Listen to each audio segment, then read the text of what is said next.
मित्रांनो राम राम. मी कृष्णात्रे आणि आपण बघत आहात माझा संवाद. मित्रांनो, काल अपेक्षेप्रमाणे जे काय नारी वंदना विधेयक डिलिमिटेशनचं ते सगळे जे काय 3 विधेयक आणले त्याचा संसदेमध्ये काय पास झालेलं नाही आणि मोदी सरकारचा मोठा पराभव झाला. याची सगळ्या बातम्या आपण बघत असाल. काल 2 दिवस सातत्याने नारी विधेयक वंदनावर चर्चा होत होती आणि त्याच्यातून हे विधेयक पास होईल का नाही, होणार तर नाही शक्यता असं वाटत होतं, कारण त्याला 2/3 बहुमत लागत होतं. 360 खासदारांचा त्याला पाठिंबा हवा होता आणि मोदी सरकारकडे फक्त 293 किंवा 292 खासदार आहे. तरीसुद्धा हे पाऊल मोदी सरकारने का उचललं? आपला ह्या विधेयक पडल अशी त्यांना शाश्वती होती, तरीसुद्धा त्यांनी ते विधेयक आणण्याचा प्रयत्न का केला? आणि त्याच्यावर अनेक उहापोह सध्या चालू आहे मित्रांनो. आणि जे काही मोदी विरोधी पत्रकार म्हणा किंवा विश्लेषक म्हणा किंवा बुद्धिमंत म्हणा, त्यांना मोठा आनंद झालेला आहे. विरोधी पक्षांनी सांगितलं का आम्ही कशा प्रकारे मोदी सरकारचा अजेंडा फेल केला किंवा कशा प्रकारे त्यांना संविधानामध्ये छेडछाड करण्याचा जो त्यांनी प्रयत्न चालवला त्याला कशा प्रकारे हाणून पाडला वगैरे वगैरे सगळ्यांचे वक्तव्य आपण ऐकलं. नारी वंदना जे काय महिला विधेयक होतं 33%चं, त्याच्या आडून मोदी सरकार कशा प्रकारे काळा बाजार करत होते, कशा प्रकारे फसवण्याचा प्रकार करत होते आणि आपला अजेंडा पुढे रेटण्याचा प्रयत्न करत होते, किंवा 29ला मोदी सरकारचा विजय कशा प्रकारे सुकर होईल या दृष्टीनं त्यांनी पावलं टाकून हे विधेयक आणलेलं होतं. याचा उहापोह सध्या सर्वत्र चालू आहे. पण विचार करा मित्रांनो, मला जी शंका आली मी ती आपल्या पुढे बोलतोय मित्रांनो. का मोदी आणि शहा हे राजनीतिक चाणक्य म्हणून समजले जातात आणि निवडणूक जिंकण्याचं जे काही यंत्रणा आहे किंवा जे काही कौशल्य आहे त्यांच्यात ठासून भरलेलं आहे असं म्हटलं जातं. अनेक विश्लेषक म्हणा, बुद्धिमंत म्हणा सांगतात. आणि कोणतीही निवडणूक ती हलक्यात घेत नाही आणि प्रत्येक गोष्ट ते सिरियसली घेतात आणि त्याच्यावर अंमल होईल किंवा त्याच्यावर सगळ्या प्रकारे कशा प्रकारे त्याच्यावर हे प्रकारे अंमलबजावणी यांनी 100% करता येईल याचं ते नियोजन करत असतात. आणि आपला पराभव यात होणार नाही ह्या विधेयकामध्ये. यांनी जर प्रयत्न केला तर झाला नसता. आता 370चं कलम जे हटवलं त्यावेळेची परिस्थिती जर पाहिलं तर राज्यसभेमध्ये त्यांचं बहुमत नव्हतं, तरी त्यांनी प्रथम राज्यसभेमध्ये आणलं, ते विधेयक पास करून घेतलं, नंतर लोकसभेमध्ये आणलं.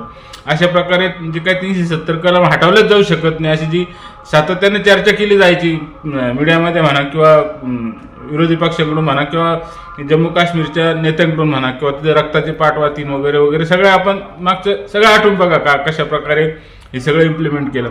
अशा प्रकारे जर रणनीती हे मोदी आणि शहा आखत असेल तर हे विधेयक पास करताना त्यांनी रणनीती आखली नाही का?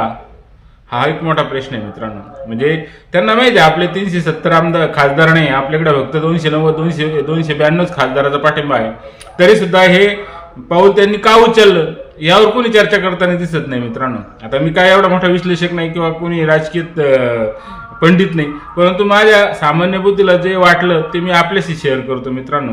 की माझ्या मते त्यांना माहीत होतं की आपले हे विधेयक पडणार आहे आणि याच्यातून विरोधी पक्षांचा महिला विरोधी चेहरा कसा उघड होईल. आणि मोदी शान जे ठरवून केलेलं होतं, आता आपल्याला माहिती आहे 5 राज्यांच्या निवडणुका आहेत, त्यातल्या 3 झाल्या, 2 राहिलेल्या आहे. तामिळनाडू म्हणा किंवा पश्चिम बंगालच्या ह्या 2 महत्त्वाच्या विधानसभेच्या निवडणुका पार पाडणार आहे. 23ला तामिळनाडू आणि पश्चिम बंगालच्या एक फेजच्या निवडणुका पार होतील. त्याची जे काय पीक आवर म्हणतात प्रचाराचा तो सध्या चालू आहे. त्याच्यामध्ये ते हे विधेयक पडलेलं आहे किंवा नापास झालेलं आहे किंवा फेटाळलं गेलेलं आहे, जे काय म्हणशाल ते. आता याच्यातून काय होणार आहे?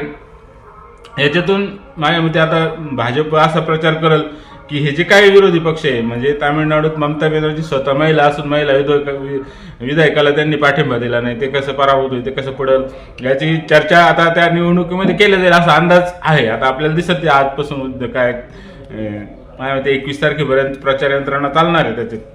आणि याच्यात ते सातत्याने हा मुद्दा उपस्थित करणार आहे की हे जे लोक आहे विरोधी पक्षाचे महिलांविरोधी कसे आहे, महिलांना 33% जागा मिळावे किंवा महिलांना त्यांची जी काय आधी आबादी म्हणतो आपण, निम्मी लोकसंख्या महिलांची आहे, त्यांना योग्य प्रकारे त्यांचा सन्मान राखला जात नाही वगैरे वगैरे असे मुद्दे ते आपल्या प्रचारात मांडू शकतात.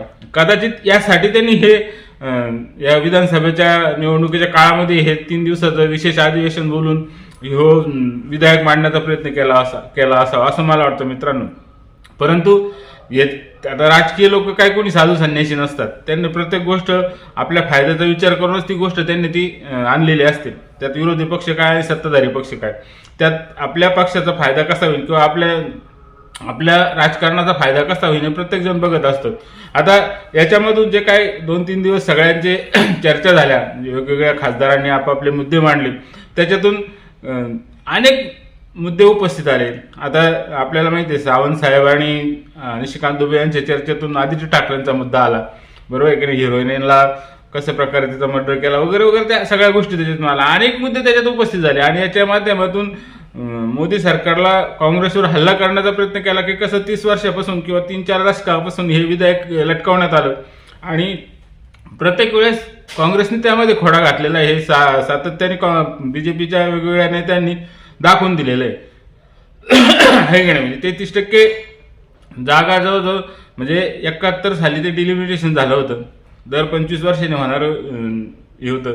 त्यानंतर यांनी प्रयत्न केला होता माननीय अटल बिहारी वाजपेयींनी त्यांच्या काळामध्ये, परंतु त्यांचं वातावरण बघून त्यांनी सुद्धा ते माघार घेतली आणि आज मोदी सरकारने काय म्हणू आपण डेअरिंग केली होती की ते विधेयक डिलिमिटेशनचं विधेयक आणावं आणि जे काय खासदार संख्या आहे 543 त्याच्यावरून 850 होईल आणि त्याच्यातून 33% जागा महिलांना देण्यात यावे असं त्यांचं नियोजन होतं.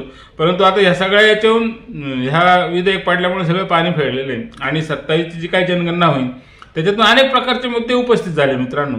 म्हणजे हे जे काय भाजपच्या विरुद्ध असणारे लोक आहेत त्यांनी कशा प्रकारे आता निखिलेश यादवने मुद्दा मांडला की त्यामध्ये मुस्लिम समाजाला आरक्षण का नकावं. त्याला शहांनी उत्तर दिलं की तुमच्या पक्षाचे सगळे उमेदवार मुस्लिम द्या, आम्हाला काय हरकत नाही आणि संविधानामध्ये जाती म्हणजे काय धर्मावर आरक्षण नाही हे त्यांनी ते तिथं ठासून सांगितलं.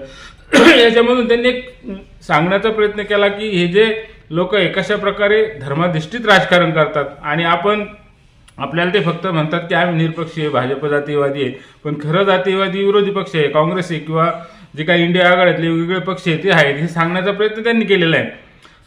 या सगळ्यामध्ये मला असं वाटतं मित्रांनो की मोदी आणि शहानी हे मुद्दाम विधेयक आणलेलं आहे हारण्यासाठी. त्यांना माहीत होतं 360 खासदारांचा पाठिंबा आपल्याला मिळणार नाही.